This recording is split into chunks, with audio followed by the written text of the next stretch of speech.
You need to watch this video before you read again. This is the exact video I wish my past self had before I had started my reading journey. Today, I'm going to be giving the ultimate guide to beginning an effective reading habit. I'm going to be talking about before, after, and during reading, and discuss what I wish I had known at each stage beforehand, before reading. The first mistake I made when I started reading was reading too much in one genre. Some people say you are what you eat, which means I would be peanut butter. So much peanut butter. I say you are what you consume. The things that you read right now will be what you think about in the coming weeks and months. If you read only one genre, it literally narrows your view of the world. When I looked back on my information diet a few years ago, I noticed a recurring theme. A lot of cat videos. It was clear that something needed to change, so I did what any man would have done. God dang it. In all seriousness, my general rule is I try and choose something from a different genre every time I read a book. This keeps me from falling into one train of thought. Next mistake I made was not reading in the first place. Like many students, I went through what I like to call the dark period of my life. From 6th grade up until junior year of high school, I read almost nothing unless it was assigned to me. One of the reasons for this was the vast amount of American classics forced on me while I went through high school and higher levels of education, making the act of reading terrible. Heck, most adults let their minds atrophy even after leaving college. Mark Twain once said that you should never let school get in the way of your education. Next mistake I made was reading books that didn't help me with my problems in life. It's much easier to pay attention to something if it actively helps you with the problem that you're going through. Looking back on the books that I've dropped halfway through, most of them had nothing to do with something that I was going through in the moment. The next mistake I made was going to the best-selling section to find books. Best-selling means exactly that, best-selling. Just because a book makes it on the best-selling list doesn't mean it's a good book. In fact, being on the best-selling list makes me want to read it even less. If many people are reading it, it means that the knowledge it gives will be quite well known and therefore less valuable. Haruki Murakami once said, if you only read the books that everyone else is reading, you can only think what everyone else is thinking. Part of what makes information valuable is its scarcity. There are tons of great books out there that just haven't been read by the vast amount of readers. You can find them if you look hard enough. The next mistake I made was forcing myself to read. We hear all the time from our parents, teachers, and successful entrepreneurs about the importance of reading. Reading has some sort of magical, sacred aura around it.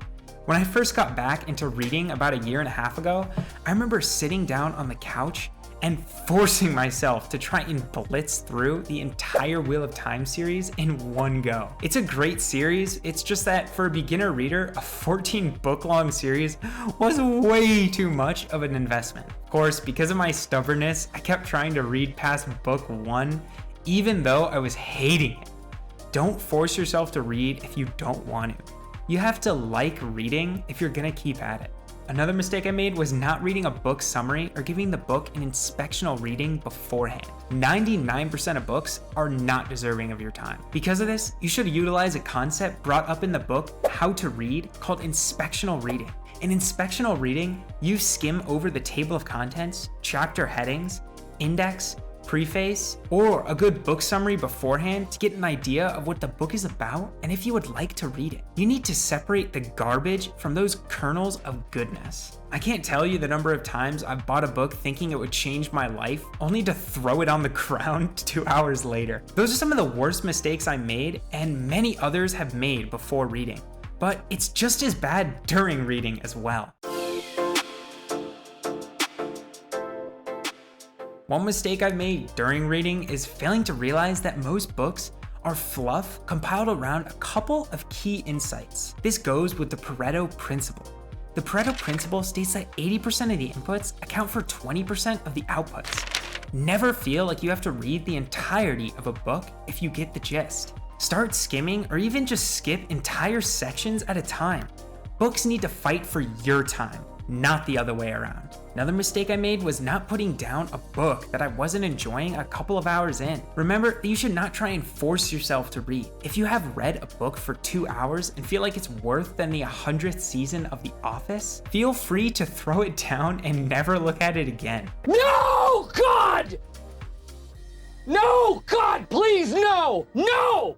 Another mistake I made was consuming noise rather than signal from reading too many books. I've recently learned of a phenomenon known as the noise bottleneck. The noise bottleneck is the paradox that people believe they will consume more signal or useful information by just taking in more information. You will indeed find more insight simply due to statistical chance. When the volume of information increases, however, our ability to comprehend the relevant from the irrelevant becomes compromised. This means that reading 100 books a year is actually a sign of a bad reading habit rather than a good one.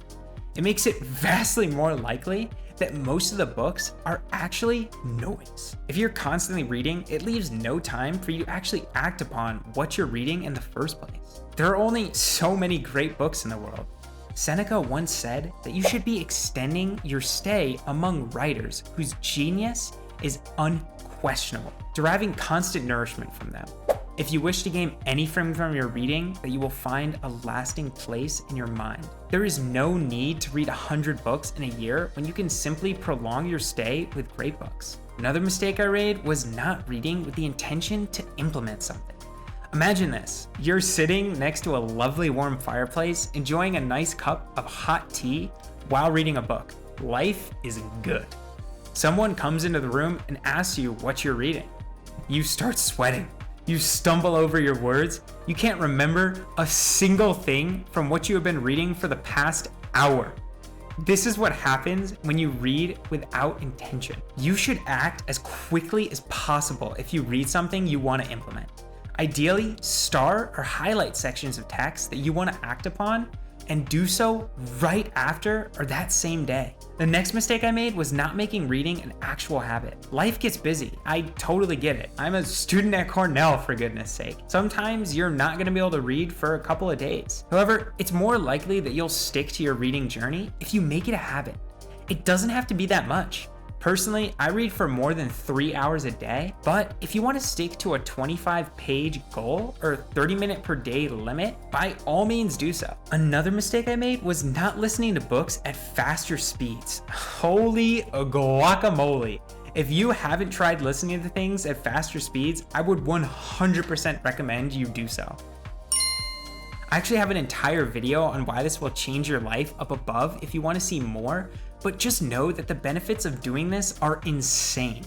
Those are some of the worst mistakes that I made during reading. You don't have to implement them all at once because that would be overwhelming, but you should try and start to think more about them as you continue to read. Now let's move on to some of the mistakes that I made after reading.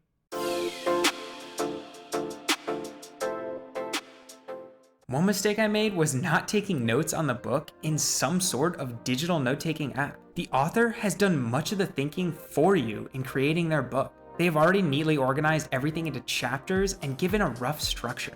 To actively read, you should take notes on the things that particularly resonate with you, either during reading by writing in the book, or after reading by using your own digital note-taking system with something like Readwise or Roam Research. Once again, I have an entire video on how to use Readwise to maintain vastly more of what you read up above, and hope to make one on how to use Roam Research to take digital notes soon. Another mistake I made was not remixing notes on excellent books in some way or another. Some books are so good that you just want to make something out of them. We can't constantly be consuming. Creating is a great way to connect with your books on a deeper level. You can do this in so many ways. Blog posts, articles, podcasts, YouTube videos, email newsletters, it does not matter. Finally, I made the mistake of not discussing the book during conversations with others using the Feynman technique. My parents probably hate me for this. Conversations will die down during some of our walks, and suddenly I'll just barrel into some intellectual jargon on the latest book I've been reading. Then they're forced to walk while I ramble on for minutes at a time. This is something known as the Feynman technique. The Feynman technique works by teaching something to someone in the simplest words possible. Afterward, you go back to your original source of information and fill in any holes or gaps in your understanding so you can teach it even better next time. Be sure to check out my video on which form of reading is the best to understand the benefits and drawbacks of each type of reading. You will then know which reading medium works best for you to apply these tips. As always, have a fantastic day and bye-bye.